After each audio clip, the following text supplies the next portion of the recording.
Ugh. Close but no cigar. Still gotta plane this thing out a little bit. Alright, welcome to another edition of the Wandering Ukie Cheese Cafe, and you're catching me as I'm trying to finish up a little project here. This room I had that I probably told you about in the past, my music collection, had no door in there. And what I had done is I bought one, installed a knob, installed the hinges, kind of done a little bit of work on here, and screwed it on. This is a 28-incher, but truth be told that a lot of these door frames are not going to be standard sizes. You might get 28 inches, but the truth is you need to shave it down like 20 to 7/8 of an inch or something like that. It's never perfect. And I figured if I'm going to be doing a little project in here down the road, the first thing I should do is get a door attached into this. That way, in case I need to do some cleanup, or if I need to do some demolition or just some general destruction, I have a door to shield everything from it. So yeah, what a day. Hump day, middle of the week on my vacation, and I got a little booster that I'm going to be taking care of right now. I need some caffeine. But I feel like once I'm done this, I've earned a good potion. And I feel like doing some cooking today as well, so we'll just finish this and then let's get started.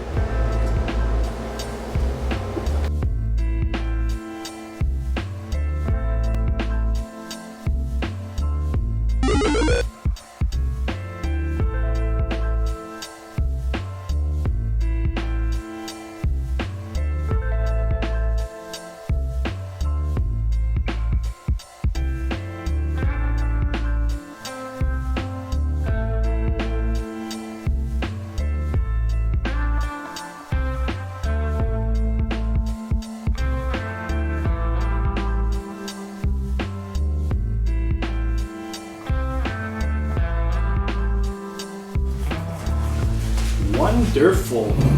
Alright. So, I was always looking at the beer stores, always thinking to myself, is there a one that I could try, that I could highlight, that I haven't highlighted countless times? The answer is yes. Because there's always a multitude of beers that are coming out, and new ones with better art that I can show off. This one, the Matera Brasseur, I have no clue. I think I've had something like this on my birthday, but I can't remember it. Oh yeah, I think I remember. It was a very similar artwork, but this one's called Real à la Plage, and it's a New England IPA. Naturally, because you would kind of expect that to happen with me. But I'll admit, I'm gonna get this, or at least I got it because of the artwork. Like, what's the first thing you think of when you're thinking of the Real on the beach? Clearly, you're thinking of some pot-bellied, hairy guy who's lying down naked on the beach. I mean, isn't that all of our goals when we retire? Just lie around naked and then get a good tan? I know it's my goal, I think. It's been my goal since the last 5 seconds. Well, let's see if I'm gonna enjoy this one, and if I'm gonna wanna follow my goals. Worst case scenario, if I gotta go for the middle ground, then I'll just buy a Speedo. That way I don't offend anyone or possibly get arrested. Conspiracy to commit public nudity is not something you wanna have on your record. But then conspiracy to commit anything is always going to be a bad sign. Oh yes. Nice, refreshing, and only a 6%er also, so I'm more than okay with that. I'm good with this. Time to just enjoy the send. Rock on. Alright, enjoying that brew. And I'm going to take my time with it, but I guess I could give you a heads up on what I'm going to be preparing for. So, something I kind of enjoyed having when I was in pubs, and especially if I was in Spain. And you know me, I've kind of gushed about Spain countless times in the past. Anyways, I've enjoyed fried calamari a lot more than I expected I would. Like, I wasn't big on it as a kid, but these days I kind of appreciate it. And I think I learned that the truth about it is that the trick to this is that you don't want to overcook your calamari. Overcook it, your meat's going to be a little bit tough. But when it's done just right, it's super tender and flavorful. Obviously, it does take a little bit of time to prepare the stuff, so here's what I'm going to do. First, I'm going to grab 1 pound of the frozen squid rings, or calamari rings, which I have over here. 1.2 kilograms, that's a little bit over 2 pounds worth. Of course, if you're working with other stuff besides squid rings, you're probably going to have tentacles, you're probably going to have the full squid. You're definitely going to need to slice up the squid in that case. Tentacles, that's fine. Open this up. And in one large bowl here, I'm going to take around 1 pound of squid.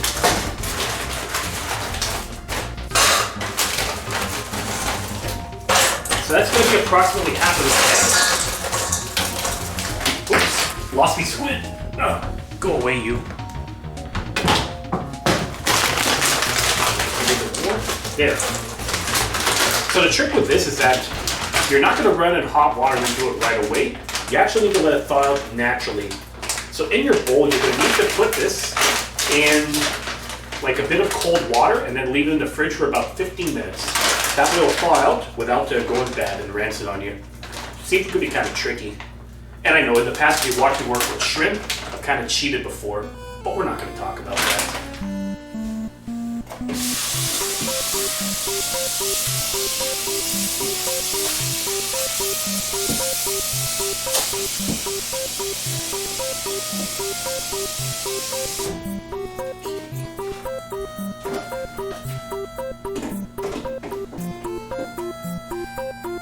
Gotta make room in here.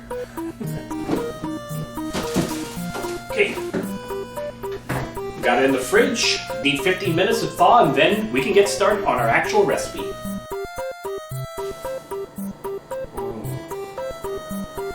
Precious Baden juice.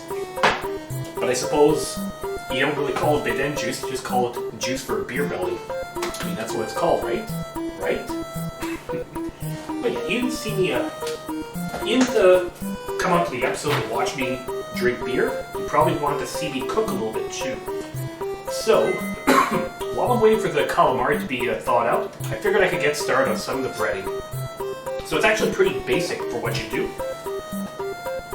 You just get yourself 2 cups of white flour, like so, into a bowl. There we are. And that's going to be the majority of your breading. But, truth be told, you are going to need some seasoning to go with that too. So, first ingredient is like the basic setup for almost everything. Salt. You only need like maybe 1 good teaspoon of it to blend it all together, like so. Then you could go for half a teaspoon of paprika. For me, I'm gonna do like a heaping teaspoon, just like so. Paprika for me has always just been like a bonding agent whenever I do spice mixes. Like I do salt, pepper, garlic, onion, and then the paprika is actually gonna tie it all together and give it the coloring, which is something I kind of enjoy. Now, I'm gonna be doing a next kick. It's gonna be half a teaspoon of cayenne pepper. I love the color of this, but truth be told, it's actually a little bit more intense than regular pepper. And ooh, I seem to be missing a little bit of cayenne. Oh well, I'm gonna have to replace this thing eventually anyways. So, time to improvise. So if I don't have enough spice with all that cayenne, I'm gonna do the next best thing. Standard issue black pepper. And yes, you can do that. I've done a number of recipes that you can combine black pepper with red pepper. 2, 3, 4, 5, 6. Just enough to give it a little bit of an extra kick. And then once you're done, you just start whisking this all together, like so. This is going to be a lot. So what you could do, actually when you're done, is split this up into 2 bowls. I'll explain that whole process later on, everyone. First, let me just get my spices blended.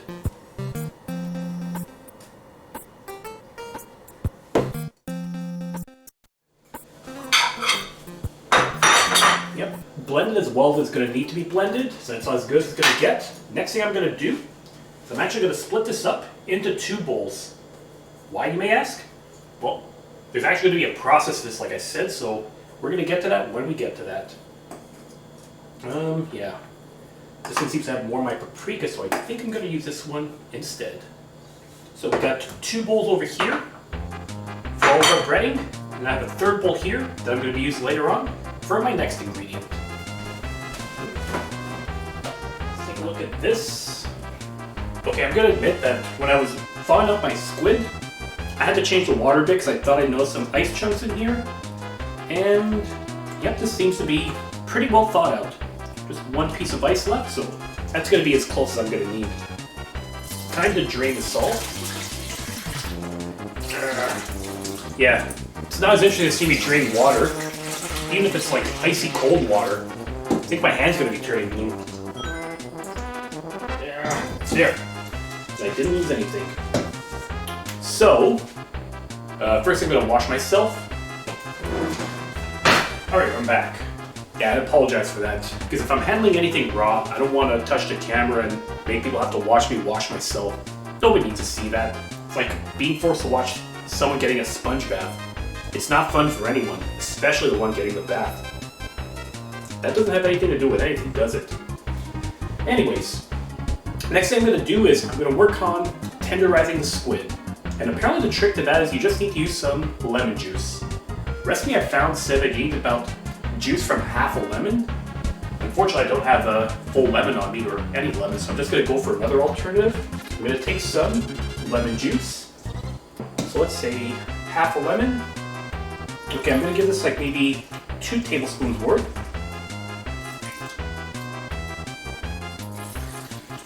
That might be overkill, but I'd rather have more lemon juice than not enough. And there's a little bit of excess water here, so that's going to create a little pool for it. So once it's done, just going to let this mix up, put it back in the fridge, and it's going to sit for another 30 minutes before we get to the main dish.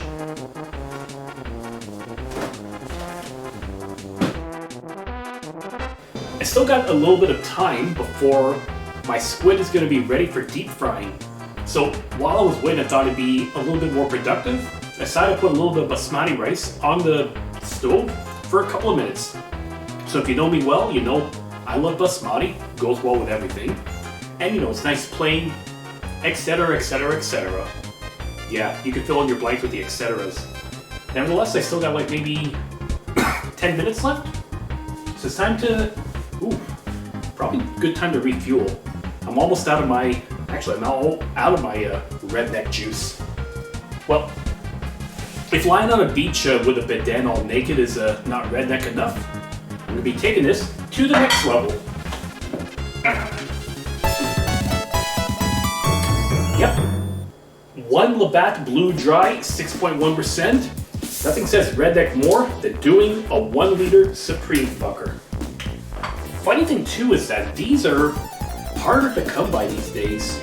There was one corner store close to my house that seems to still carry it, but go to other stores and they're starting to be phased out from what I could find. At least that's my impression of it. Because one place I used to get them quite often, it looks like that the only ones that are left in these size are the 10.5%ers. Of course, 10%, 1 liter beers, you know it's going to be a toxic substance that you're ingesting. Drink at your own risk. Yeah, I don't know what's going on. Hard to come by. And even if you're trying to sell these for like 20 cents as they're worth, apparently some suppliers are not taking them back at all, so it's very strange. It's an okay beer. I mean, it's Labatt Blue Dry, what do you expect? So I'll just slowly chip away at this, wait for my rice to be ready, and then I'm going to get going on the calamari. There we are. 50 minutes are up. I've cut the heat, turned off the fan. Basmati is able to be kept aside until it's time to cook it all. So, yes, Yoshi, I know. My cat is meowing at me for reasons unknown. So the reason I had 3 bowls all together is because this is going to be part of your mixture when you're doing your squid. This one is going to take about half a cup of milk, or apparently buttermilk to be used for this. Frankly, I don't know if it's going to make any difference, but I'm not going to buy buttermilk just to experiment with one recipe. So here's how it's going to work. I'm going to get the calamari out of the fridge and I'm going to mix it up. So the way this is going to work is this. Your calamari, after it's been soaking in the lemon juice for a while, is going to be mixed up in the flour. So you're basically going to take a batch, put it in the flour like so, to give it a bit of a coating.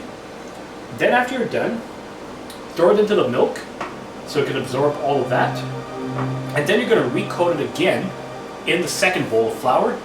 And then you're going to keep it aside until it's ready to fry up. That's actually going to be the trick to this. And this is actually the reason I took the second bowl for my squid. Because I noticed there was more spices in this one, and I want to keep it mostly for when I'm put in the third batch, because if there's more spice, that means the final touch is going to be good to go. So you just keep repeating this and try to shake off any excess flour wherever you can. Add it to the milk. Oops, we have to clean that flour up very soon. Do one more round in this flour and then leave it on the plate until you're ready to fry. And then keep going until it's all done.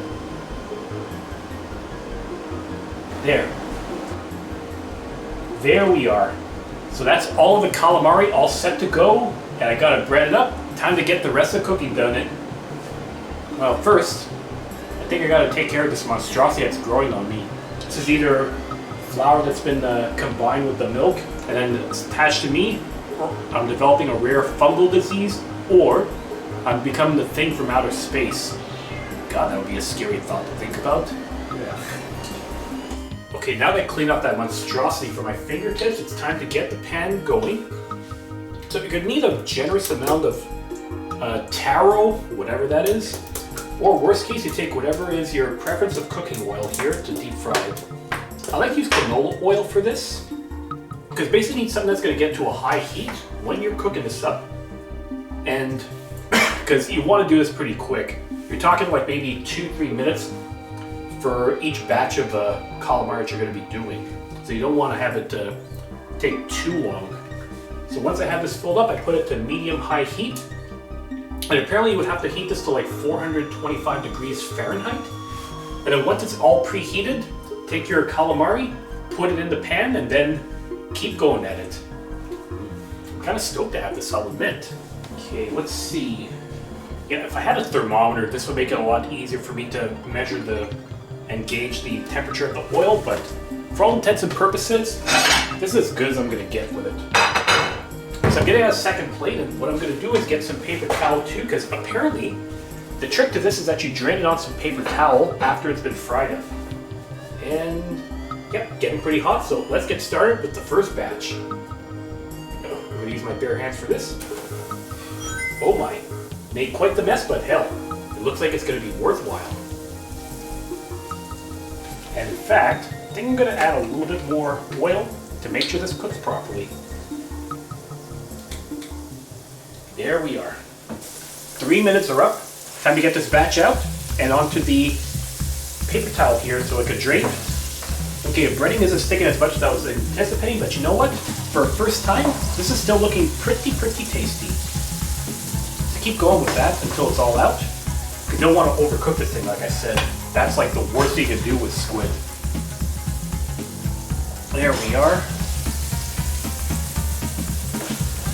Almost there.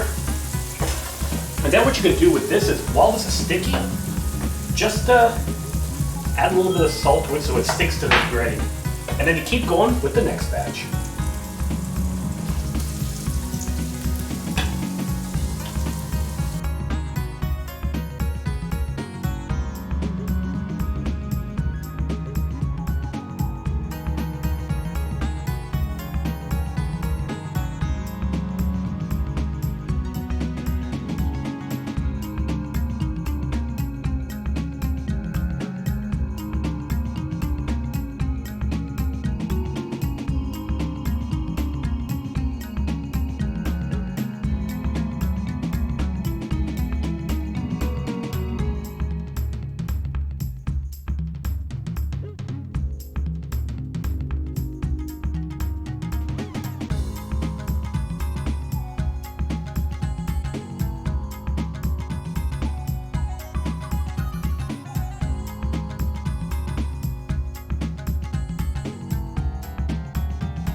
There we are.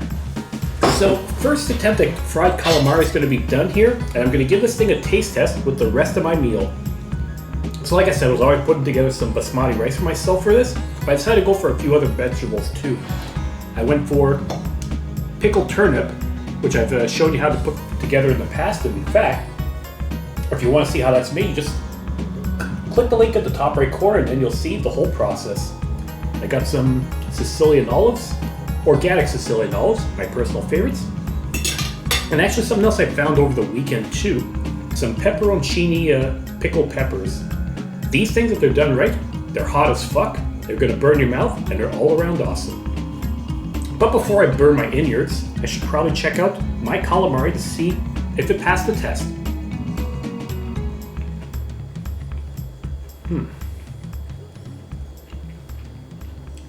Well, they came out tender, they're not too chewy, they got a nice flavor, just enough salt in there too. Not bad for a first time. The one gripe that I have though was that the breading didn't stick as much as I wanted it to. But you know, for a first attempt, I'll take what I can get. Amazing. And now for everyone's amusement, I'm gonna bite the pepper.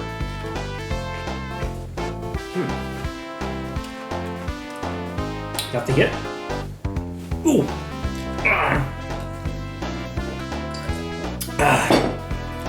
Yeah. That beer is going to come in handy for a lot of things, and along with this too. But yeah, for the first time to do calamari, I'd say it was a pretty successful run, and a decent meal to go along with it too. So everyone, oh yeah, I guess I could just say, if you're not too crazy about having this all plain with the seasoning, I guess what you could do is you could get a garlic sauce, like an aioli sauce, marinara sauce, just something to dip it in, and then you're good to go with that too. But overall, satisfactory, not bad for a first time. So thanks for watching this edition of the Wandering Ukie Cheese Cafe Calamari chapter. There's probably going to be a squid chapter. What am I talking about? This is a squid chapter. Anyways, if you like what you see, you know what to do.